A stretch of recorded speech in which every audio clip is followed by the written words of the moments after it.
ఛానల్ని లైక్ చేసి సబ్స్క్రైబ్ చేసుకోండి. అలాగే మీ విలువైన అభిప్రాయాన్ని కామెంట్ ద్వారా తెలపండి. Please subscribe and support my channel. Hi అండి, వెల్కమ్ టు అవర్ ఛానల్.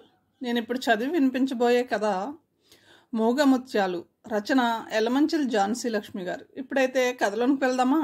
కథలోనికి వెళ్లే ముందు స్మాల్ రిక్వెస్ట్ ఫ్రెండ్స్, మొదటిసారిగా నా వీడియోని చూస్తున్నారు, ప్లీజ్ సబ్స్క్రైబ్ చేసుకొని చూడండి. అలాగే మీ ఫ్రెండ్స్కి కూడా షేర్ చేయండి. స్కిప్ చేయకుండా కథ మొత్తం వినండి. ఇప్పుడైతే కథలోనికి వెళ్దామా? మా విజయ పెళ్ళి ఆగిపోయింది. కృష్ణమూర్తి, ఇదిగో నీ డబ్బు. అవసరానికి ఆదుకున్నావని మురిసిపోయాను మొన్నటి వరకు. కానీ ఆ కుర్రాడికి అమ్మాయి నచ్చలేదట. పోనివు నాయన, మనిషి కొన్నిసార్లు ఓడిపోవాలి. అప్పుడే మనల్ని మించిన అదృశ్య శక్తి ఒకటి ఉన్నదన్న సత్యం గుర్తుకు వచ్చి అహంభావం తగ్గిపోతుంది.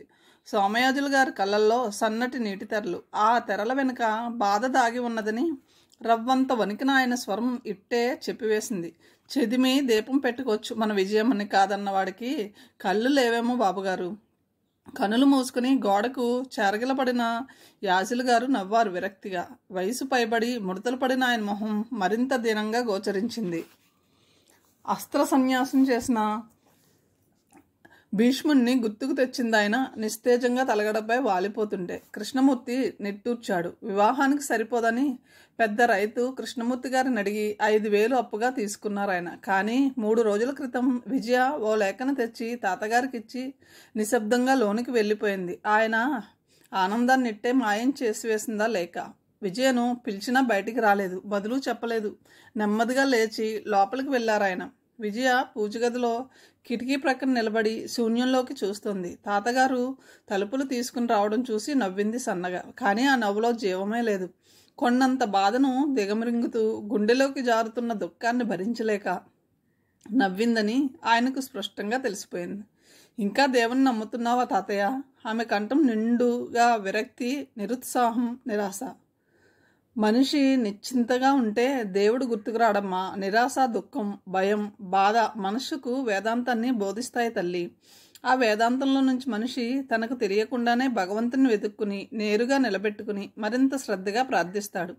ఈ సారథికి నువ్వు నచ్చకపోవచ్చు, కానీ మళ్ళీ ఆ మనిషి పేరెత్తకండి తాతయ్య.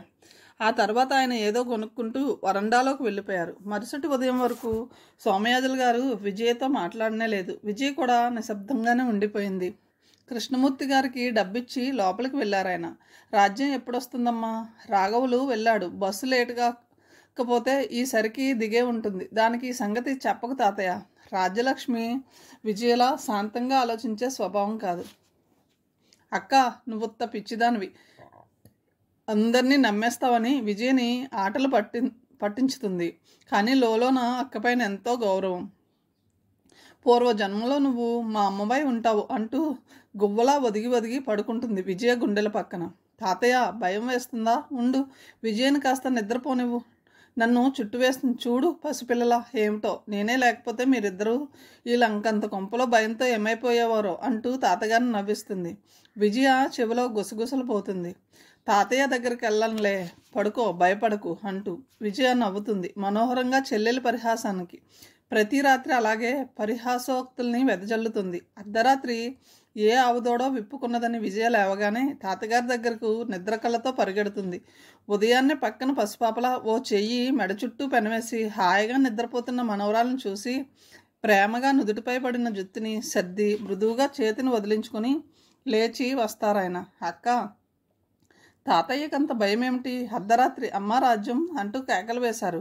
ఇరుగు పొరుగు వాళ్ళు విని నవ్విపోతారని వెళ్ళి పడుకున్నాను అంటుంది రాజ్యలక్ష్మి ఉదయాన్నే లేచి. నువ్వు మా అమ్మవమ్మ అంటారు ఆయన. రాజ్యలక్ష్మి ఉన్నన్నాళ్ళు ఆ ఇల్లంతా నవ్వుల జల్లే. క్షణం సేపు నోరు కూర్చోదు. తాతయ్య, ఓసారిలా రా, తొందరగా రావాలి. రాజ్యం వస్తూనే హడావుడిగా కేకలు పెట్టింది. విజయ హాల్ వరకు వెళ్ళి వరండాలో ఎవరో నిలబడి ఉండడం చూసి పక్కకు తప్పుకుంది. ఈయనెవరో తెలుసా తాతయ్య? మన విజయని కాదన్న సారథి గారు. రాఘవులు అంతా చెప్పివేశాడని విజయ్కి అర్థమైపోయింది. కూర్చో బాబు. సోమయాజులు గారు అతని వైపు ఓ క్షణం చూసి నిట్టూరుస్తూ అన్నారు. క్షమించండి, నాకు అవును, మీకు ఆ హక్కు లేదు ఇక్కడ. రాజ్యలక్ష్మి స్వరం నిండుగా కోపం, కక్ష. సారథి ఆమె వైపు చూడబోయి విరమించుకున్నాడు. ఇదిగోండి తాతగారు, ఆయన మా తాతయ్య. అర్థం లేని బంధుత్వాలు నాకు అసహ్యం. రాజ్యలక్ష్మి మాటలు అతన్ని ఈసారి మరింత బాధ పెట్టాయి. అమ్మా రాజ్యం, నువ్వు లోపలికి వెళ్ళి తల్లి. పర్వాలేదులేండి, నేను శిక్షార్హుణ్ణి, అన్నిటికీ సిద్ధపడే వచ్చాను. సారథి నోట్ల కట్టను సోమయాజులు గారికి అందించుతూ అన్నాడు. డబ్బంతా తెచ్చారా? రాజ్యలక్ష్మి మనసులో ఆగ్రహం మండిపోతుంది. క్షమించాలి తాతగారు, ఓ 5,000 తక్కువయ్యాయి. ఎంతో ప్రయత్నించాను, కానీ కానీలు గినీలు మాకు అనవసరం. ఇతరులకి దానం చేయడంలో మా తాతయ్య అనర్హతలు చూస్తాడు. దానం స్వీకరించడానికి కూడా నేను అర్హుణ్ణి కాను రాజ్యలక్ష్మి గారు. అందుకే ఓ నెల లోపల ఆ డబ్బును కూడా పంపిస్తాను. సారథి అవమానాన్ని దిగమింగుతూ ఓర్మి వహించి సమాధానం చెప్పాడు. తాతయ్య, ఈవేళ శనివారం, గుడికి వెళ్ళాలి. మనకి అర్థం లేని ఆ పెళ్లి చూపులకు అదనంగా ఓ 500 అయ్యాయని మర్చిపోకు. ఇంకా రావాల్సిన వాటికి వడ్డీ కూడా వసూలు చేయాలని గుర్తుంచుకో. రాజ్యం, నువ్వు ఇలా రా. రాఘవల్ని వీధి తలుపులు మూసి రమ్మను. ఆ వచ్చిన వాళ్ళను పంపించు. లోపల నుంచి విజయకంఠం అందరినీ శాసించింది క్షణంలో. కిటికీ వైపే ఆశగా చూస్తున్న సారథి కళ్ళు అవి టక్కున మూసుకుపోగానే నిరాశగా క్రిందికి వాలిపోయాయి. లోలోన అతని గుండెల్లో విజయని చూడాలన్న కోరిక నిరుత్సాహంతో ముడుచుకుపోయింది. నీ మొహం కూడా చూడది విజయ, పొమ్మందామే విసురుగా కిటికీ రెక్కల్ని మూసివేసి. సారథి మనసు అవమానంతో ఉడికిపోయింది. ఆ కిటికీ రెక్కలపైన విరుచుకుపడిన ఆగ్రహం అతడి ఊహల్ని నిర్దాక్షిణ్యంగా పరాభవించింది. ఇలా జరుగుతుందని అతడు ఊహించుకునే వచ్చాడు. పరాభవం తప్పదని మనస్సుకి పదే పదే చెప్పాడు. అయినప్పటికీ విజయకంఠంలో నుంచి దూసుకువచ్చిన కక్ష, నిర్లక్ష్యము అతడిని నిలువెల్లా దహించి వేస్తున్నట్లు అనిపించింది. విజయ, ఈ సారథి నీకు శత్రువు కాదు అని ఒక్కసారి ఆమెను పిలిచి చెప్పాలనిపించింది. ఒకసారి ఆమెను చూడాలనిపించింది. నీ కంఠం కోమలంగా ఉంది, కానీ నన్నది శిక్షించింది. అయినప్పటికీ నా మనసులో నీ కోసం తహతహలాడిపోతున్న అనురాగం సజీవంగానే ఉంది విజయ అని చెప్పాలని ఎంతగానో తహతహలాడిపోతుంది అతని మనసు. కానీ ఆమె తనను కన్నెత్తి కూడా చూడదన్న సంగతి గుర్తుకు వచ్చి విలవెల్లాడిపోయింది అతని లోలోని అనురాగం. కూర్చో బాబు, సోమయాజులు గారు మళ్ళీ చెప్పారు. బాబు, మా విజయ అందానికి మారు రూపం. పోనివ్వు నాయన, అందం శాశ్వతం కాదు. కానీ మీరు అనుకున్నట్లు పిచ్చిది కాదు బాబు. ఈ వయసుకే నాకు రాజ్యానికి అమ్మగా మారిపోయింది. మమ్మల్ని శాసిస్తుంది. పసిపిల్లలమైపోతాం మా తల్లి ముందు కొన్నిసార్లు. తాతయ్య, నీకు ఇష్టమని పెరుగు తాలింపు వేసి 4 ఆవడలు వేశాను అంటుంది. 2 అంటే 2 తినాలి, లేకపోతే నీకు జబ్బు చేస్తుందని బుద్ధి చెబుతుంది. 2 రోజులు జ్వరంతో మంచం పడితే కన్న తల్లిలా సేవలు చేస్తుంది. ఎందుకు తాతయ్య నన్ను ఎలా విసిగించుతున్నావు? కాఫీ కాసి తీసుకువస్తే చేదు పో అంటావు, మజ్జిగ ఇస్తే మూతి ముడుచుకుంటావు, మందు మింగమంటే కళ్ళు మూసుకుంటావు, ఒక్క క్షణం వంటింట్లోకి వెళ్ళి చూసి వద్దామనుకుంటే విజయ, తల్లి, అమ్మ, రామ్మ అంటూ కేకలు పెడతావు అంటూ వచ్చి ప్రేమగా నుదుట పట్టిన స్వేద బిందువుల్ని పైట చెంగుతో అద్దుతుంది. అలాంటి బంగారు తల్లి బాబు మా విజయ. మీ అమ్మగారు చూసి సంబరపడిపోయారు. ముహూర్తాలు పెట్టించారు. కాదని మళ్ళీ కబురు పంపించారు. మా అమ్మాయి పిచ్చిదని ఉత్తరం రాశారు. మా అబ్బాయి అందానికి సరిపోదని ఖండితంగా చెప్పారు. బంధువులందరూ వస్తారు రేపో మాపో. వాళ్ళకి ఏమని సమాధానం చెప్పమంటావు బాబు? తాతయ్య, గొర్రెపిల్లకి కషాయవాడి దగ్గర న్యాయం లభిస్తుందా? రాజ్యలక్ష్మి మాటలు అతన్ని ఎంతగానో బాధించాయి. కోపాన్ని పళ్ళ మధ్యనే అణిచి ఉంచాడు. ఆమె లోపలికి వెళ్ళిన తర్వాత శాంతంగా అన్నాడు. మీ విజయ బంగారు బొమ్మ అని మా చెల్లాయి చెప్పింది తాతగారు. అసలు ఆమె గురించి నేను ఒక్క మాట కూడా అనలేదు.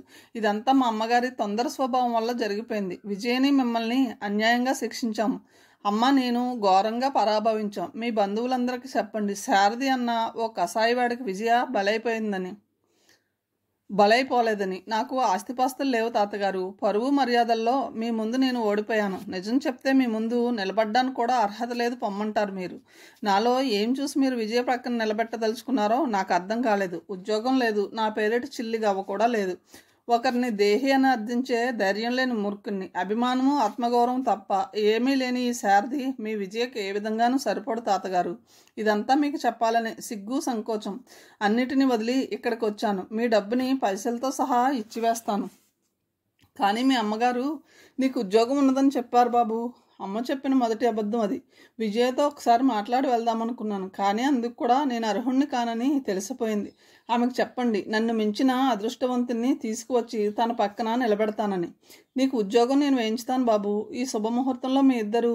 తాతగారు, నా సమస్యల్ని విప్పి చెప్పుకోలేనిప్పుడు. నాకు అసలు వివాహం చేసుకోవాలనే లేదు. అమ్మ నాకు అక్షరం కూడా రాయకుండా లగ్నాలు పెట్టించింది. వచ్చి కాదు కూడదంటే ఏడ్చింది. ఏమేమో అన్నది. కానీ మర్నాడు కాదు పొమ్మన్నది. నన్ను పశువుని చేసి 60,000కి అమ్మాలని చూసింది. విజయ్ గురించి లేనిపోనివి సృష్టించింది. మరో మంచి సంబంధం వచ్చిందని మీ అమ్మాయిని విమర్శించింది.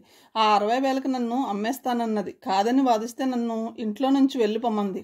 నాకు తనకు సంబంధమే లేదన్నది. 5-6 రోజులు హైదరాబాద్ అంతా తిరిగాను.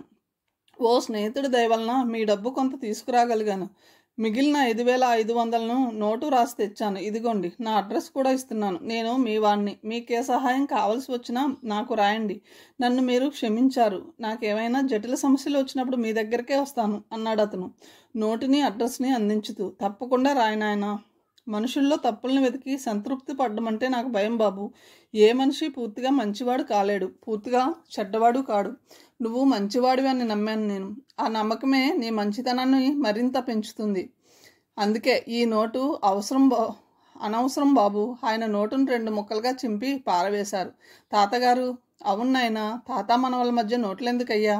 సోమయాజులు గారి కళ్ళల్లో ఆనందరేఖలు మెరిశాయి. శారదకి నోటమాటే రాకుండా పోయింది 2-3 క్షణాల వరకు. నన్ను మీరు అర్థం చేసుకున్నారు చాలు తాతగారు. నాకు ఇప్పుడు మిమ్మల్ని మించిన ఆత్మీయులు ఎవ్వరూ లేరు. విజయ్కి జరిగిన అవమానం నన్ను దహించి వేస్తుంది. ఓ ఆడపిల్లకి ఇంతకు మించి పరాభావం మరొకటి ఉండదు. అందుకే నా స్నేహితుడికి రాశాను. వాడు బ్యాంకులో ఆఫీసరు. విజయ్కు సరైన వాడు. ఓ నెల రోజుల్లో ట్రైనింగ్ పూర్తవుతుంది. ఆ తర్వాత తీసుకువస్తాను. తాతయ్య, ఇక్కడ మరొకరి దయాదాక్షిణ్యాలకి సహాయాలకి ఎవ్వరూ ముఖం వాచి కూర్చోలేదని చెప్పు. పూజారి గారు కబురు పంపారు. వాళ్ళ పాపకి అక్షరాభ్యాసం మీరే చేయించాలట. మేము కూడా వెళ్తున్నాం. రాఘవల్ని వాకిట్లో కూర్చోమని చెప్పు. విజయకంఠం ఆ ఇద్దరిని చకితులను చేసింది. క్షణం సేపు నోరెత్తలేకపోయారు. మా విజయకి మాట తప్పడం ఇష్టం ఉండదు బాబు అన్నారాయన ఆమె కోపానికి కారణం చెప్పాలన్న ఉద్దేశంతో. విజయ కోపం నన్ను మృంగేయాలని చూస్తుంది తాతయ్య. అందుకు నేను సిద్ధంగానే ఉన్నానని చెప్పండి. మరి ఇక వెళ్తాను. సారథి లేచి నిలబడ్డాడు. సోమయాజులు గారు అతని చేతులను అందుకుని ఆప్యాయంగా కళ్ళల్లోకి చూస్తూ అన్నారు. సారథి, నేను ముసలివాణ్ణి. మా పిల్లలకి నేను తప్ప మరో దిక్కు లేదు. ఎప్పుడో ఈ హంస లేచిపోతుంది. ఏ పని చేయలేని స్థితిలో ఉన్నాను. గాలిలో దీపం లాంటి వాణ్ణి. ఈ పెళ్లి జరిగిపోతే బాధ్యతలన్నీ నీ పైన వేసి నిశ్చింతగా వెళ్ళిపోదామనుకున్నాను. కానీ భగవద్ అనుగ్రహం లేదేమో. ఆ శుభం ఆగిపోయింది. అయినా నీకు తాతయ్యనయ్యాను. అందుకే ఆ పిల్లలిద్దరి జీవితాలు ఓ ఒడ్డున చేరే వరకు ఈ ఇంటి బాధ్యతలన్నీ నీకే అప్పగించుతున్నాను నాయన. మా బంధువుల్లో చాలామంది దుర్యోధన సౌరభములు. అందుకే నువ్వు నాకు సారథివి. మనోవ్యధిని సున్నితంగా విప్పి చెప్పుకున్నారాయన. ఈ సారథి మీ మనసే తాతయ్య. మిమ్మల్ని చూడగానే అనుకున్నాను మీరు నన్ను క్షమిస్తారని. మీ బాధ్యతలన్నీ ఈ క్షణం నుంచి నావి. విజయ కోపం నన్ను మీ నుంచి దూరంగా విసిరివేయలేదు. ఈ డబ్బు ఉంచు బాబు, అవసరం వస్తుంది. ఓ 2,000 తీసి ఇవ్వబోయారు ఆయన. వద్దు తాతగారు, ఓ నెల రోజుల లోపల ఉద్యోగం దొరుకుతుందన్న నమ్మకంతో హైదరాబాద్ వెళ్తున్నాను. ఈ లోపల బ్రతకడానికి ట్యూషన్లు ఉన్నాయి. నాకు తిరిగ్గా కూర్చోవడం చేతకాదు తాతయ్య. MA చేస్తూనే ట్యూషన్లు చెప్పేవాడిని. ఆ అలవాటు నన్నుగా నిలబెట్టింది. అతని ప్రతి మాటలోనూ ఆత్మాభిమానం ప్రత్యక్షమైంది. ఆయన ముగ్ధులయ్యారు అతని అభిమానానికి. మంచి పనే బాబు. మనిషికి ఆత్మబలం ఉండాలి. ఆ బలం కృషి నుంచే వస్తుంది. వెళ్ళగానే జాబు రాయి. అలాగేనని చెప్పి సారథి సెలవు తీసుకున్నాడు. రత్నం లాంటి వాడు రాఘవులు. మన అదృష్టం బాగుండకపోవడం చేత పోగొట్టుకున్నాం. పాలేరు రాఘవులతో అన్నారాయన. వేములపల్లిలో సోమయాజులు గారిని ఎరుగని మనిషే లేడు. ఆ ఊరి కారణంగా అధికారంతో పాటు అభిమానాన్ని కూడా సంపాదించుకున్నారాయన. తాత ముత్తాతల నాటి నుంచి నేర్చుకున్న వైద్యం మరింత గౌరవ అభిమానాల్ని ఆర్జించి పెట్టింది. యాజులు గారు, మా చిన్నవాడికి జ్వరంగా ఉంది. ఓసారి రావాలి మీరు వస్తే గాని వాళ్ళ అమ్మకి గుండెలు కుదుట పడవు అనేవారు వారి ఊరి మున్సిపు గారు. జ్వరం తగ్గిన మరో 2 రోజుల వరకు ఆయన వెళ్ళవలసిందే. లేకపోతే మున్సిపు గారికి కూడా ధైర్యంగా ఉండదు. ఆ ఇంటి ఇల్లాలకి నిలువెత్తిన యాజులు గారి విగ్రహాన్ని చూస్తే మనసులో పేరుకుంటున్న ఆందోళన, భయం ఇట్టే పోయేవి. అత్యంత ప్రియమైన ఆత్మబంధువుని చూసినట్టుండేది. ఆ ఊరిలో ప్రతి ఇంటికి ఆప్తుడే ఆయన. అంటరాని వాళ్ళు అనుకున్న గూడెంలో వాళ్ళు కూడా ఆయనకు కావలసిన వాళ్ళే. అయ్యగోరు సెంటిదానికి ఒళ్ళంతా నొప్పులు, దగ్గు, రొంప, ఓ మాతరియ్యాల తవరు అని జోగులగూడెం పెద్ద వచ్చేవాడు. లక్షణాలన్నీ మళ్ళీ చెప్పించుకొని శ్రద్ధగా విన్న తర్వాత మందిచ్చేవారు ఆయన. ఆ సాయంత్రమే చెరువు గట్టు దగ్గర ఆగి మనిషిని పంపి ఆ పసిబిడ్డ ఆరోగ్యం గురించి విచారించేవారు. ఇదిగో సగ్గుబియ్యం జావ కాచి ఇవ్వమని చెప్పువాడికి అంటూ ఓ 4 రూపాయలు ఇచ్చేవారు. జోగుల భార్య కూడా కూలికి వెళ్ళడం లేదని తెలిసి ఈ బీదతనం మనిషికి మధ్య ఆచారాల్ని అంటరానితనాన్ని సృష్టిస్తుంది. కడుపు నిండని వాడు పరిశుభ్రత గురించి ఎలా ఆలోచించగలడు? అశుభ్రత లేని వాళ్ళు అంటరాని వాళ్ళైపోయారు. ఆరోగ్యం పోగొట్టుకుని విద్యా విహీనులయ్యారు. గొప్పవాళ్ళు కాలేక చిన్నవాళ్ళు అయిపోయారు. ఈ సంఘానికి కావలసిన వాళ్ళు అయ్యుండి కష్టానికి తగిన ఫలితాన్ని పొందలేక అన్యాయానికి బలైపోతున్నారు. మనిషి బీదతనాన్ని పోగొట్టుకోలేడు. పైగా అందులో మగ్గిపోయే వాళ్ళ కోసం ఆచారాల్ని అంటరానితనాన్ని అంటగట్టి ఒక్క ఆకాశం కిందే బ్రతుకుతున్న తన వాళ్ళని తానే వేరు చేస్తున్నారు. ఈ మనిషి పశువుని మించిన మూర్ఖుడైపోతున్నాడు. ఆయన మనసు సంఘం పైన తిరగబడుతూ ఉండేది గూడెన్ని చూడగానే. గుళ్ళో దేవుడి కన్నా ఈ కర్ణం బాబే నయం. పిలిస్తే పలుకుతారు బాబు. గంజినీళ్ళు తాగి 2 రోజులు అయిందంటే 2 రూపాయలు ఇస్తారు అనుకుంటారు గూడెంలోని వాళ్ళు. యాజులు గారు ఈవేళ పురాణం చదువుతారట. గుళ్ళో ఖాళీ ఉండదుక. ముందే వెళ్ళి కూర్చోవాలి. ఆ 4 క్షణాలు ఈ బాధలన్నీ మర్చిపోయి భగవంతుడి ముందు కూర్చున్నట్లుంటుంది ఆయన కంఠం వింటుంటే. గంభీరమైన ఆయన కంఠం గుండెల లోపల ఉన్న కామక్రోధాల్ని, ఈర్ష్యాద్వేషాల్ని, ఆశా నిరాశల్ని పిలిచి గిరిగీచి నిలబెడుతుంది అనేది ఓ ఇల్లాలు. రాళ్ళకి రప్పలకి ప్రాణం లేదు. పశుపక్షాదుల్లో ప్రాణశక్తి ఉన్న జ్ఞానం లేదు. మనిషికి ప్రాణం ఉంది, జ్ఞానము ఉంది. ప్రయత్నించిన మీదట ఈ మనిషే మహారుషి అవుతాడు. ఆ మహారుషే దైవ సమానుడు అవుతాడు. కానీ ఈ మెట్లు ఎక్కేంత వరకు మనిషి తనకున్న జ్ఞానశక్తిని సక్రమంగా ఉపయోగించుకోవాలి. కానీ మనలో చాలామంది ఉన్న జ్ఞానాన్ని ఈర్ష్యాద్వేషాలతో అణిచివేసి పశువులై తోటివాడిని దూరంగా తరిమివేస్తున్నారు. అహంకారంతో, స్వార్థంతో జ్ఞానాన్ని పోగొట్టుకుని ప్రాణం ఉన్న కఠినాతి కఠినమైన శిలలా ఎదుటి మనిషి దాహంతో అల్లలాడిపోతున్నా కన్నెత్తి చూడ్డు. నీ పక్కనున్నవాడు మనిషి అని నీకు తెలుసు. నువ్వు మనిషివే అయినా నీ వాణ్ణి నువ్వే ద్వేషిస్తావు. ఎందుకిలా జరుగుతోందని ఒకసారి ఆలోచించుకుంటే మళ్ళీ ఆ పని చేయవు. కానీ నువ్వు ఆలోచించవు. ఆలోచన అన్నది లేకుండా చేసే పని నిన్నెప్పటికీ మంచివాణ్ణి చేయదు. ఆలోచనకు కూర్చుంటే ఓర్పు వస్తుంది. ఆ ఓర్పుతో నీలో ఉన్న విజ్ఞానాన్ని మేల్కొల్పవచ్చు. అహంకారం నశిస్తుంది అక్కడితో. అసలు నీకెంత ద్వేషం ఎందుకు? నువ్వు అమ్మ కడుపునే పుట్టావు.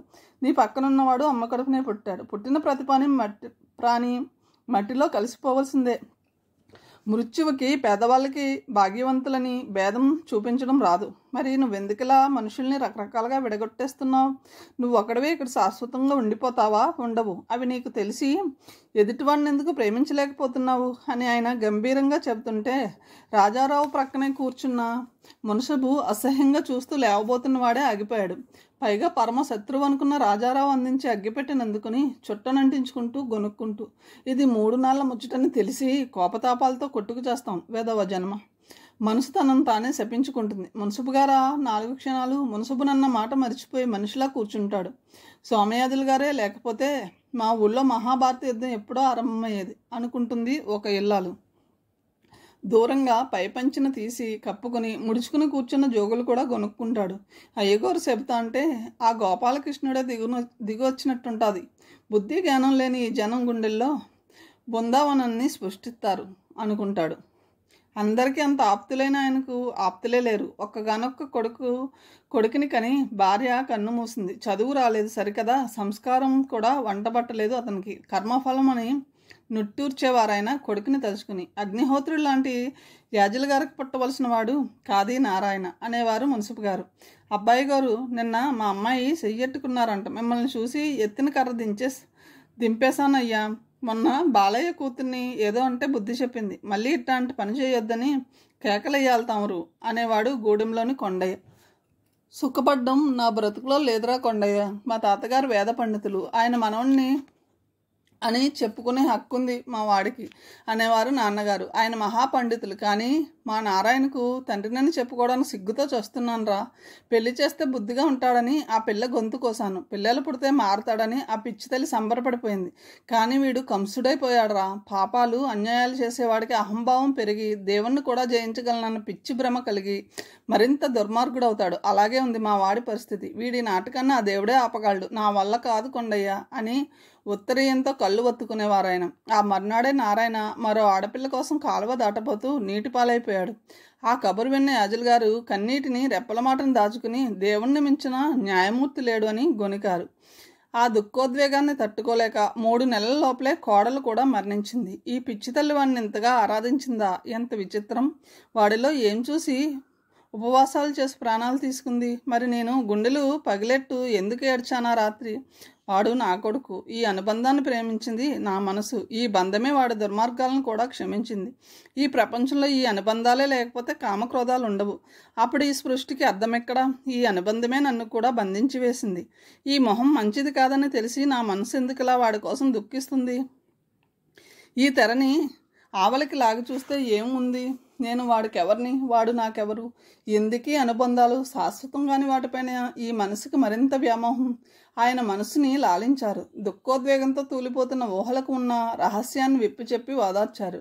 గుండెల్లో ధైర్యాన్ని నింపుకున్నారు. ఆ ధైర్యంతోనే మనుమరాళ్ల కోసం మళ్ళీ జీవనయాత్ర ఆరంభించారు. 1 నెల రోజులు మృత్యుదేవతతో యుద్ధం చేసి గెలిచారాయన వాళ్ళ కోసం. పెద్దపిల్ల విజయది ముమ్మూర్తుల తాతగారి స్వభావమే అనేవారు ఊరి వాళ్ళు. రాజ్యలక్ష్మికి కోపం ఎక్కువ, కానీ మనసు వెన్న అంటారు యాజులు గారు. ఎంతటి దుఃఖాన్నైనా గుండెల్లో ఇముడ్చుకోగల శక్తిని అలవరుచుకుంది విజయ. తాతగారు చెప్పే పురాణాలను శ్రద్ధగా విని సహనాన్ని విజ్ఞానాన్ని తోడుగా తెచ్చుకుంది. ఆ ఎంట మరో పెద్ద దిక్కు లేక 10వ ఏట నుంచే సంసార భారాన్ని నెత్తిన వేసుకుంది. తాతగారికి 2-3 సార్లు పెద్ద జబ్బు చేసినా చలించలేదామె. తాతయ్య, నిన్ను మా నుంచి ఆ భగవంతుడు వేరు చేయలేడు. ఏ పాపము చేయని నిన్ను ఆ దేవుడు 100 ఏళ్ళు బ్రతకమని ఆశీర్వదించి పంపాడు అనేది. ఆ మాటలు విన్నవారు ఆశ్చర్యపోయేవారు.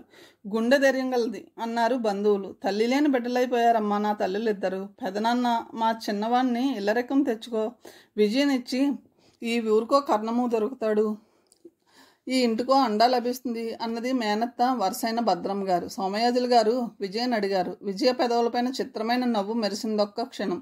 అత్తయ్య, ఇల్లరెక్కం రావడానికి బావ సిద్ధపడినందుకు నాకెంతో సిగ్గుగా ఉంది. మనుషులు అభిమానాన్ని చంపుకున్న ఆస్తి కోసం బానిసలైపోవడం నాకు అస్సలు నచ్చదు. తాతయ్య తర్వాత కర్ణంగా రావాల్సింది ఎవరో ఊరి వాళ్ళు నిర్ణయించుకుంటారు. తాతయ్య ఆస్తి మీకు మాత్రం కాదు, బావని మరో ఊరి కర్ణంగా వేయించు. ఈ ఊళ్ళో అలాంటి కరణాలకి చోటు లేదు అన్నది విజయ సౌమ్యస్వరంతో. దీనికి పిచ్చెక్కింది అన్నదామె. ఆ మాటే నలుగురితో కూడా చెప్పింది. బంధువులందరి చెవిని వేసి వచ్చింది పనిగట్టుకుని వెళ్ళి. లంకంత కొంపలో ముసలివాన్ని పెట్టుకుని ఉండడం మాటలా వదిన? పైగా మా మరదలు చచ్చి దెయ్యమే ఆ ఇంటి చుట్టూ తిరుగుతుందట. అర్ధరాత్రి అంబా అని ఆవులా అరుస్తుందట. అప్పుడు ఈ పిచ్చిది లాంతర పట్టుకుని చావట్లోకి పరిగెడుతుందట. ఇంకా నయం, నా కోడలను చేసుకుని నా బిడ్డ బ్రతుకులో నిప్పులు పోయలేదు అని చెప్పింది ఒకరింట్లో. ఆ మాటే శారది తల్లి అరుంధతమ్మ గారికి కూడా తెలిసింది. భద్రమ్మ గారు పనులన్నీ మానుకుని అరుంధతమ్మ గారి ఇంటికి వెళ్ళింది. పిచ్చిని మరి కాస్త పెంచి చెప్పింది. పిల్ల కాస్త పిచ్చి ఉన్న అందాల బొమ్మ, చెంపకు చాడేసి కళ్ళు, కోటేరు లాంటి ముక్కు, బంగారపు ఛాయ, ఆ పైన లంకంత ఇల్లు, 2 ఎకరాల పొలం, శారదకు తగిన జోడు అనుకున్నది అరుంధతమ్మ భద్రమ్మ గారి మాటలు విన్న తర్వాత. అందుకే హైదరాబాద్లో ఉన్న శారదకి కబురు పంపకుండానే లగ్నాలు పెట్టించింది. అమ్మాయిని వచ్చి ఒకసారి విజయని చూసి వెళ్ళమని రాయి అంది. అది ఉభయలకు మంచిది అన్నారు సోమయాజులు గారు లగ్నాలు పెట్టే ముందు. తాతగారు, మీరు అలాంటి అనుమానాలు ఏవి పెట్టుకోకండి. మా వాడు నా మాటని కాదండు. వాడు అపర శ్రీరామచంద్రుడు. ఫోటో ఉంచుతాను కదా. అయినా ఈ బంగారు బొమ్మను కాదనే బుద్ధిహీనుడు ఎవరండి? వాడు MA పరీక్షలు రాస్తున్నాడు. మధ్యలో కబురెడితే వాడి ఏకాగ్రతకి భంగం కలుగుతుందని ఇలా చేశాను. ఆ పైన ఉద్యోగం కూడా రెడీగా ఉంది. మా పెదనాన్నగారే ఓ కాలేజీ నడుపుతున్నారు. వారే లెక్చరర్గా వేసుకుంటానని రాశారు. ఏమాత్రం వీలున్నా మీ సంతోషం కోసం పంపించుతాను. ఏమ్మా విజయ, ఫోటో చూసావు కదా. మీ తాతగారిలాగే వాడు ఆజానుబాహు. నీ అంతటి ఛాయ లేకపోయినా కనుముక్కు తీరువాణ్ణి మన్మధుడని ఒప్పించి తీరుతుంది. అరుంధతమ్మ గారి వాక్చాతుర్యం విజయని నోరు మెదపనీయలేదు. శారద ఫోటోను చూసి చూడనట్లు నటించింది. నాకన్నా అందమైన వారు ఈయన. ఆ కళ్ళల్లో నవ్వు ఎంత టీవీగా మెరిసిపోతుందో. తాతయ్యకి తగిన మనవడు అనుకున్నది విజయ మనసు. సారథి రాగానే చెప్పింది ఆ సంబంధం గురించి. MA ఫలితాలు తెలిసిన తర్వాత పెళ్ళి అన్నాడు. కాదు పొమ్మన్నదామె. నువ్వు పాస్ అవ్వకపోతే ఈ జిల్లాలో పాస్ అయ్యేవాడు లేడు పొమ్మన్నది అరుంధతమ్మ గారు కట్నం తాలూకు 25,000 గుర్తుకు వచ్చి. సీత, ఆ అమ్మాయి ఫోటో చూపించమ్మా అన్నది కూతుర్ని పిలిచి. అప్పుడే ఆమెకు అన్నవరసైన కృష్ణశాస్త్రి గారు వచ్చారు. ఆయన మరో సంబంధం తెచ్చారు. కట్నం 6 లక్షలు దాటుతుందనగానే సీత చేతిలో ఉన్న ఫోటోను గబాలన లాక్కుందామే, ఈవేళ వజ్యం ఉంది, రేపు చూస్తాడులే అని శాస్త్రి గారితో మాట్లాడడం మొదలెట్టింది. శారది ఆ బెడద తప్పిందనుకుని సంతోషించాడు. సీత విజయ గురించి చెప్పింది. మేనత్త కొడుకని తిరస్కరించిన విధానం కూడా వివరించింది. సోమయాజుల గురించి అతనికి లోగడే తెలుసు. ఓసారి దూరపు బంధువుల పెళ్లిలో పరిచయం అయ్యారాయన. మళ్ళీ మళ్ళీ చూడాలనిపించేంత అందం ఉంది విజయలో అన్నది. శారది మనసులో అనురాగం సన్నాయిలా మ్రోగింది. ఆ సంగతి గమనించింది సీత.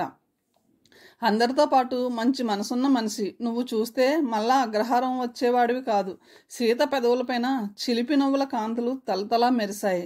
శారది ఊహల నిండుగా విజయ రూపమే. ఫోటో తీసుకురా అనబోయి నిగ్రహించుకున్నాడు. సీత నవ్వింది. ఈసారి కిలకిలా నవ్వుతూనే ఉంది ఎంతో సేపటి వరకు. సిగ్గుతో శారది నోరెత్తలేకపోయాడు. అతని ఊహలన్నీ కలిసి తీయని పులకింతలా మారి మనసుని జల్లు మనిపించాయి. ఆ మహాసుందరి నీ గురించి 1000 సార్లు అడిగింది. అన్నగారిని ఆటలు పట్టించింది. మళ్ళీ శారది ఏదో అనుభూతూ ఉండగా అరుంధతమ్మ గారు వచ్చింది. ఒరే శారది, యాజుల గారు అమ్మాయికి పిచ్చి ఉందట. శాస్త్రి గారు మరో సంబంధం తెచ్చారు. ఒక్కతే కూతురట. 1,00,000 పైగా ముడుతుందట. ఆ పైన 36 కాసుల బంగారం ఉందట. మన సీతకు కూడా మంచి వరుడున్నట్ట వాళ్ళ తరపున. హైదరాబాద్లో పెద్ద డాబా ఉన్నదట. ఆ డాబా అమ్మి వచ్చిన డబ్బుతో సీత పెళ్లి చేసుకోమన్నారట. లక్షణంగా ఉందట పిల్ల కూడా. కాకపోతే కాస్త మెల్ల ఉందట. ఓ కాలు పోలియో వచ్చి సన్నబడిపోయిందట. అయినా చక్కగా కర్రసాయం లేకుండానే నడుస్తుందట. ఎర్రగా సూర్యబింబంలా ఉంటుందట. శాస్త్రి గారితో అందుకే ఖాయం చేసుకురమ్మని. అమ్మా, సీత బాధగారిచింది. శారది నిశ్శబ్దంగా ఆమె చేతిలో మొక్కలైపోతున్న విజయ ఫోటో వైపే చూస్తుండిపోయాడు. ఒరే శారది, ఇందా ఈ డబ్బు ఆ యాజుల గారిదే. వాళ్ళ మొహాన్ని విసిరికొట్టాయి. పిచ్చిదాన్ని కట్టుకునే కర్మ మాకెందుకని మొహాన్ని అడిగిరా. నేను ఇవ్వనమ్మా, శారది నిర్భయంగా అన్నాడు. అరుంధతమ్మ గారు నిర్గంతపోయింది. అయితే పిచ్చిదాన్ని కట్టుకుంటావా? పిచ్చిదని నీకెవరు చెప్పారమ్మా? స్వయానా ఆ పిల్ల మేనత్తే వచ్చి చెప్పి వెళ్ళిందిరా. మరెందుకు వెళ్ళి చూసొచ్చావు? ఒక క్షణం తడబడిపోయిందామె. ఆ తర్వాత సంభాళించుకుంది. లగ్నాలు పెట్టిన తర్వాత తెలిసిందా సంగతి? కానీ సీతతో చక్కగా మాట్లాడిందటగా. పసిపిల్ల దానికేం తెలుస్తుందిరా. ఆ పిల్ల రాత్రులు లేచి అంబా అని అరుస్తూ చావిట్లోకి పరిగెడుతుందట. పగలు మామూలుగానే ఉంటుందట. మొన్ననో రోజున వాళ్ళ పాలేరుని గొంతు పిసికి చంపబోయిందట. ఆ పిచ్చిలో ఇరుగు పరుగు వాళ్ళు వచ్చి విడిపించారట. స్వంత చెల్లెల్నే చావబాదిందట 5-6 సార్లు. అందుకే ఆ పిల్ల చదువు మిస్తో హైదరాబాద్లో ఉంటుందట. సీతకి తల్లి చెబుతున్న అబద్ధాలు వింటుంటే పిచ్చెక్కింది అనిపించింది. ఆశ్చర్యంతో నోరెత్తలేకపోయింది. నేను వెళ్ళి చూసి వస్తానైతే అన్నాడు శారది. ఏం, నా మాటలపైన నీకు నమ్మకం లేదా? వీళ్ళు మన సీత పెళ్లి కోసం కావాల్సిన డబ్బు ఇస్తానన్నారు. పైగా అబ్బాయి బ్యాంకులో ఆఫీసర్ అట. అంత మంచి సంబంధం మన సీతకి తీసుకురాగలవా? కానీ నువ్వు లగ్నాలు పెట్టించావు, మా మాట మర్చిపోకు. శారది కోపాన్ని దిగమింగాడు. అయితే సీత పెళ్లి కావడం నీకు ఇష్టం లేదట్రా? నా పెళ్లి మానేసి సీతకి చేద్దాం. 40,000 ఎక్కడి నుంచి తెస్తావురా? ఈ ఊరి కొంప తప్ప మరే ఆధారం లేకుండా చేసిపోయారాయన. నిన్ను ఎంఏ చదివించితే మమ్మల్ని అందరం ఎక్కించుతావని ఉన్నదంతా నీకే ఊడ్చిపెట్టిపోయారు. ఇప్పుడే వీధిలో భిక్షం ఎత్తి దాన్ని పెళ్లి చేయాలో కాస్త చెప్పు. అలాంటి మాటలు ఎందుకమ్మా? ఆ డబ్బులా ఇవ్వు, వాళ్ళకి ఇచ్చి వస్తాను. ఆ శాస్త్రి గారితో చెప్పు నేను ఎప్పట్లో పెళ్లికి సిద్ధం కాబోవడం లేదని. అసలు నా గురించి పెళ్లి ప్రయత్నాలే చేయవద్దని చెప్పు. ఎవరో డబ్బు ఇస్తున్నారని అమ్ముడు పోవడం కన్నా చావడం మేలు. శారద గుండెల్లో తీయని ఊహలన్నీ క్షణంలో కరిగిపోయాయి నిశ్శబ్దంగా. నేనెవరికి ఏమీ చెప్పను. నాకేం కర్మరా? నేనెందుకు చెప్పాలరా? వెళ్ళి ఆ యాజుల గారి కాళ్ళ మీద పడి ఆడదానిలా ఏడు. ఈ డబ్బు ఇవ్వను నేను. దయతలిచి వదిలేయమని ఆ పిల్ల కాళ్ళు పట్టుకోపోయి. రాక్షసులు ఇలాగే మాట్లాడతారేమో. సీత మనసు గొనికింది. అమ్మలో రాక్షసి ఉంది. కక్షగా లోలోన తిట్టుకుంది. నేను నీ కొడుకునని గుర్తుంచుకోమ్మా. నాకు అవమానం జరిగితే నీకు కదా. శారద గుండెల్లో చెలరేగుతున్న ఆగ్రహాన్ని అణుచుకున్నాడు. ఎవర్రా నీకమ్మ? నీకు అసలు కులమే లేదురా. నీ అమ్మకి పెళ్లిగాక ముందే నువ్వు పుట్టావు. దయతలిచి చావు బతుకుల్లో ఉంటే మేము కాదనలేక పెంచాం. ఆ మొహాన్ని చంపుకోలేక ఉన్నదంతా నీకు తగలబెట్టి స్వర్గం చేరుకున్నారాయన. నిజంగా రాక్షసులాగే విరుచుకుపడిందామె. శారది నిశ్చేష్టుడైపోయాడు. అతనికి ఆ మాటలాడుతున్నది దెయ్యమో భూతమో అన్నట్లుంది. ఆమె ఏం మాట్లాడింది అర్థం కాలేదు అతనికి చాలాసేపటి వరకు.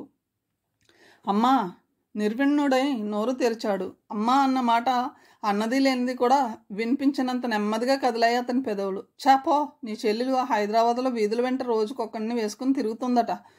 పోయి దాన్ని ఉద్ధరించు. ఇంకా ఏమేమో అనబోతుంటే శారద చేతులెత్తి దండం పెట్టాడు. అతని కంఠం దుఃఖంతో జీరపోయింది. చాలమ్మా చాలిక, ఇంకా చెప్పకు. నా గుండెలు పగిలిపోతాయేమో ఇక్కడే. నీ కళ్ళ ముందే ప్రాణం పోతుందనిపిస్తుంది ఇప్పటికే. నన్ను వెళ్ళనివ్వు. ఆ తర్వాత నీ ఇష్టం వచ్చినట్లు శపించు. నేను చచ్చాననుకుని శ్రాద్ధాహారములు కూడా జరిపించు. అమ్మా సీత, వస్తానమ్మా. యాజుల గారికి ఇవ్వాల్సిన డబ్బు ఇవ్వాలి ముందు. ఆ తర్వాత చచ్చినా నాకు బాధ ఉండదు. నీకోసం ఎన్నో కలలు కన్నానమ్మా. పోనివ్వు. శారది చెక్కుళ్ళు కన్నీటితో పూర్తిగా తడిసిపోయాయి. పసివాడలా సీత చేతుల్లో మొహం దాచుకుని వెక్కి వెక్కి ఏడ్చాడు. ఎప్పటికో తలెత్తి నన్ను వెళ్ళనివ్వు అంటూ లోపలికి వెళ్ళి తన సూట్ కేసు తీసుకుని బయటకు వెళ్ళిపోయాడు. 2 అడుగుల్లో. సీత గుండెలు పగిలిపోయేటట్టు ఏడుస్తున్నా వెనుక తిరిగి చూడకుండా పరిగెత్తినట్లే ఆ వీధి దాటి వెళ్ళిపోయాడు. అన్నయ్యని పిలువమ్మా. అమ్మా అమ్మా. సీత గుండెలు కరిగిపోయేటట్టు ఏడ్చింది. అయినా అరుంధతమ్మ గారు కూర్చున్న చోటు నుంచి కదలనే లేదు. పీడ విరగడైంది. హాయిగా నిట్టూర్చుందామే. లే, లోపలికి పద. ఇక్కడ మనకి అగ్రహారాలేమీ లేవు. వాడికి కొల్లగొట్టి మేపడానికి. నలుగురిలో తలెత్తుకు తిరగలేక చస్తున్నాను వాడి మూలాన్న అంటూ సీత నోరు మోయించింది. భయంతో నిశ్శబ్దంగా ఏడవడం తప్ప ఏమీ చేయలేకపోయిందామె. అన్నయ్య, అమ్మ నీకింత అన్యాయం చేస్తుందని కల్లో కూడా అనుకోలేదురా. నాకెవరున్నారా ఇక్కడ? ఎవరికి చెప్పుకోనరా? ఈ గుండెలోని ఊహల్ని ఒక్క క్షణంలో ఈ అనుబంధాన్ని ఎలా తెంపుకొని వెళ్ళిపోగలిగావురా నువ్వు? నా ఏడుపు నీకు వినిపించలేదా? ఈ సీతకి ఇక అన్నయ్య మళ్ళీ కనిపించుతాడా? సీత గుండెల్లో దుఃఖం మహాసముద్రంలా ఘోష పెట్టసాగింది. కళ్ళు జ్యోతుల్లా ఎర్రబడిపోయాయి. శారద పడుకునే మంచం మీదే పడుకుని దుఃఖాన్ని అంచుకోలేక సతమతమైపోసాగిందామె. ఏలూరు, మార్చి 25. ప్రియమైన అన్నయ్యకి, నీకిప్పటికీ 3 జాబులు రాశాను. జవాబు మాత్రం ఏ ఒక్కదానికి రాలేదు. ఆఖరికి నీకు సీత పైన కూడా కోపం వచ్చిందా? పోనీ ఆ మాట అయినా రాయకపోయావా? నాన్నగారు 10 రోజులకు చనిపోతారనగా ఓనాడు నిన్ను పిలిచి సీత బాధ్యత నీది బాబు అన్నారు. అప్పుడు నువ్వు సీత నా 6వ ప్రాణం నాన్నగారు అన్నావు.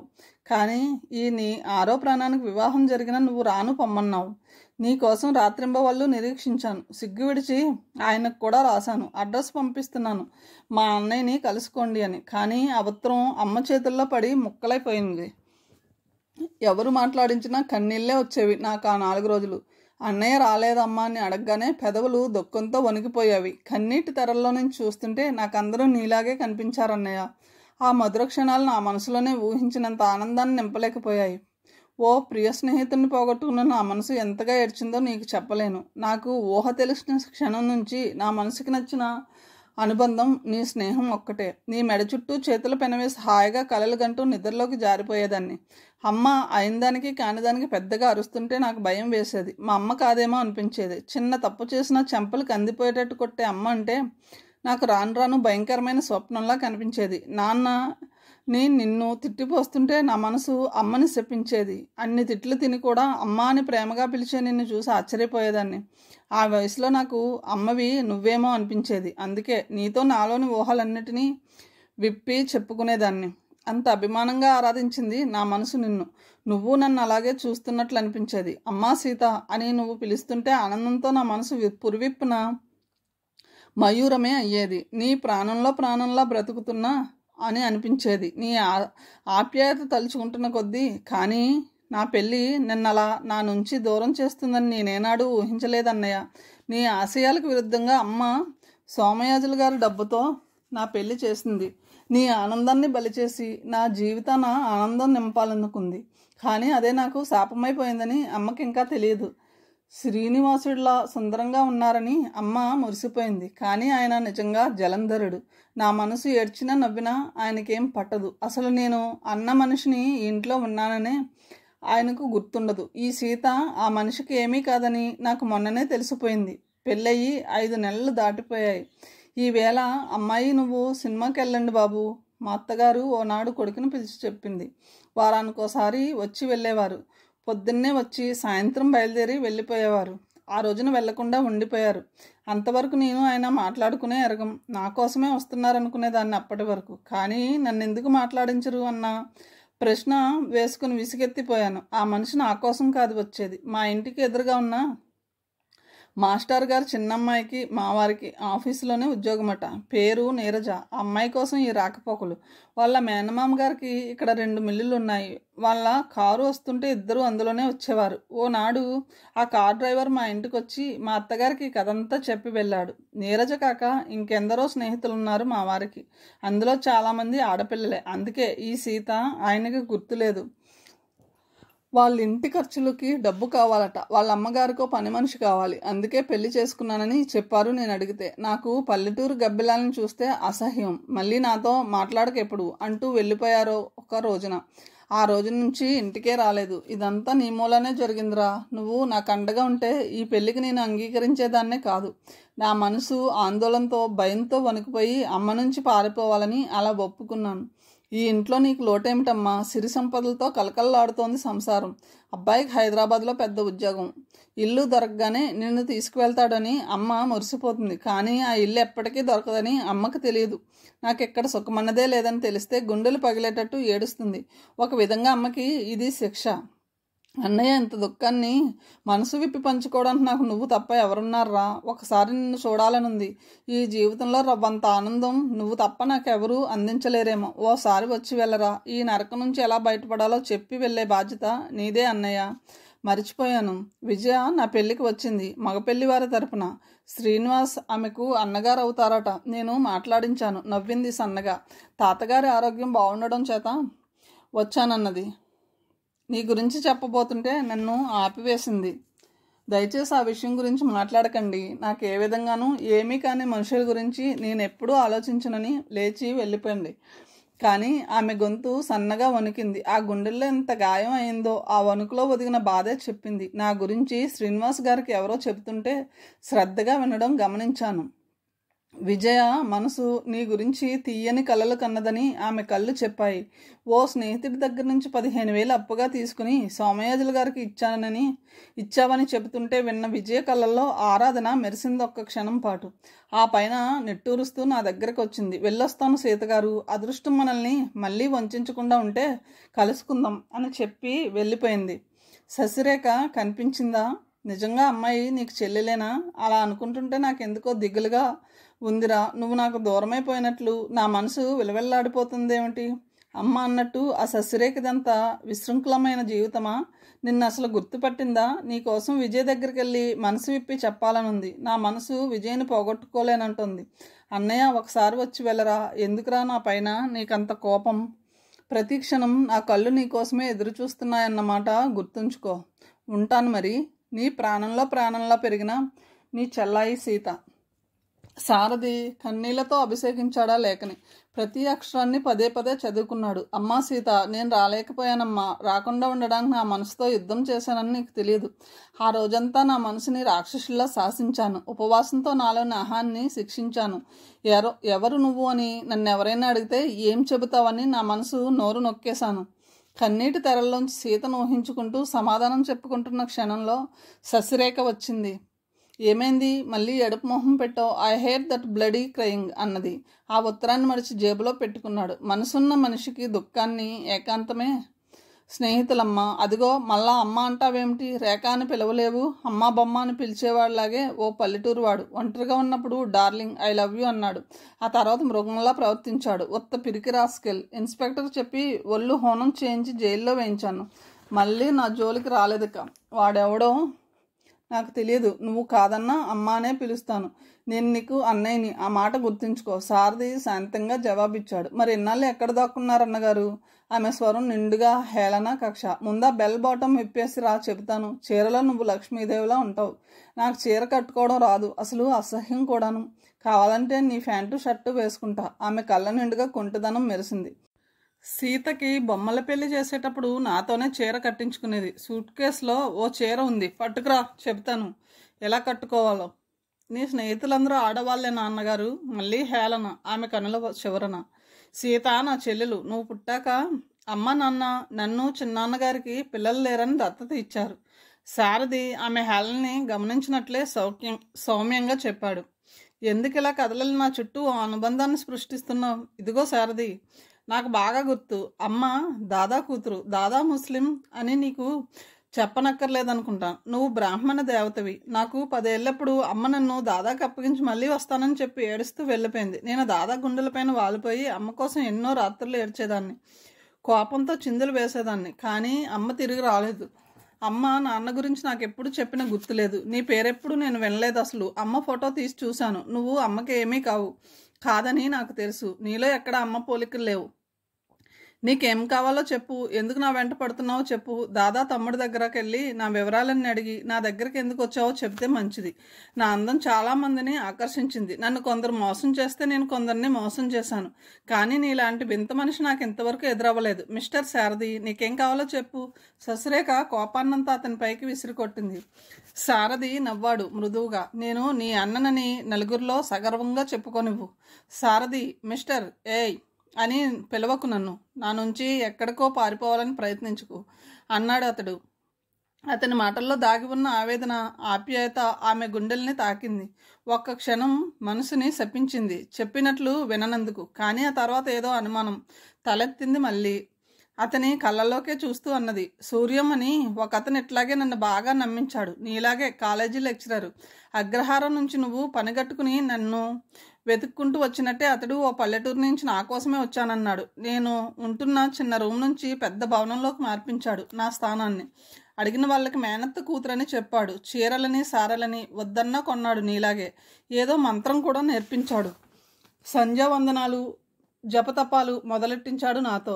నేను నమ్మాను. మంచివాడన్న నమ్మకంతో ఆ రోజున గది తలుపులకు గడియ పెట్టడం మర్చిపోయానని తెలిసే బద్ధకంతో నిద్రపోయాను. మరునాడే రిజిస్టర్ ఆఫీస్కి వెళ్ళి దండలు వేసుకుందామని చెప్పాడు. కానీ ఆ రాత్రి వాడు పశువులా మారి నన్ను స్పృశించబోయాడు. కేకలు పెడుతుంటే నవ్వాడు. నువ్వు నాకు మూడో భార్యవి అన్నాడు. అంతే. వాడు తల పగలగొట్టి నా రూముకి పారిపోయాను ఆ అర్ధరాత్రే. పాపం 2 నెలల వరకు హాస్పిటల్లోనే ఉన్నట్ట.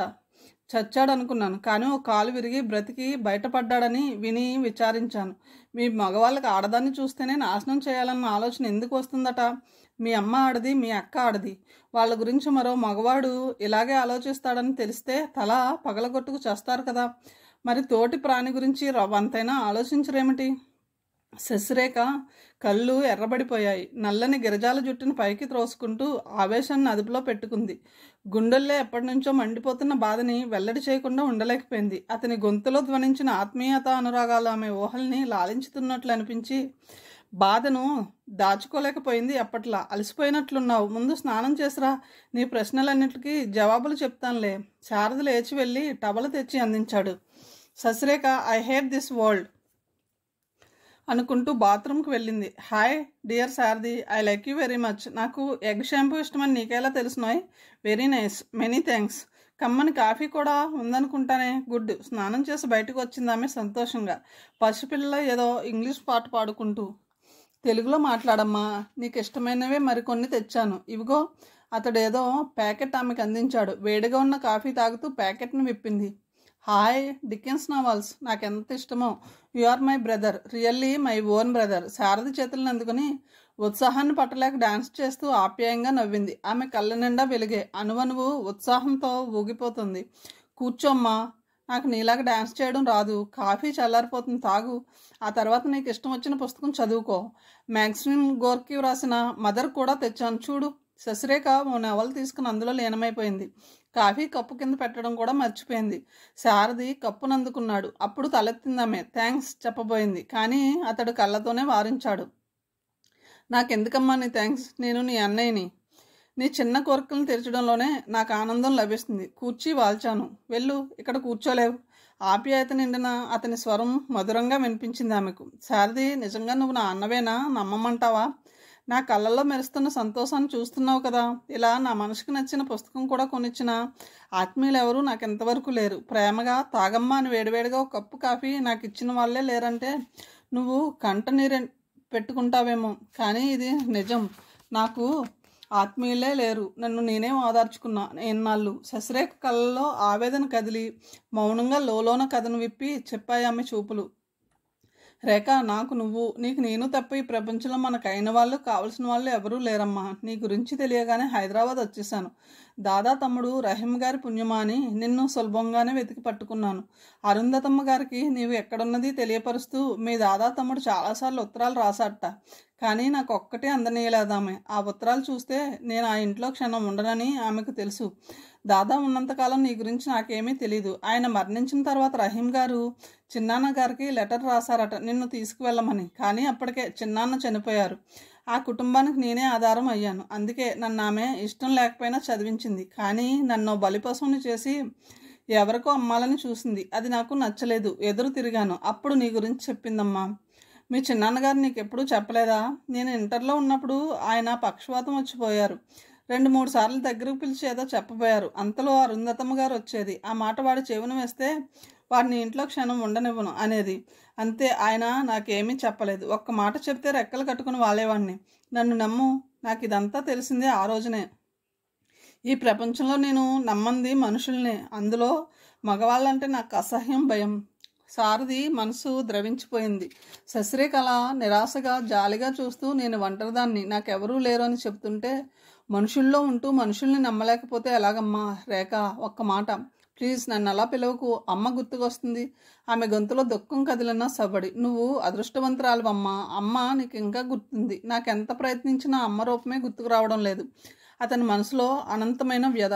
శశిరేఖ 2-3 నిమిషాల వరకు అతని వైపే చూస్తూ ఉండిపోయింది. కథను ఇంతటితో ముగిస్తున్నాను. తిరిగి తర్వాయి భాగంతో కలుద్దాం. Thank you.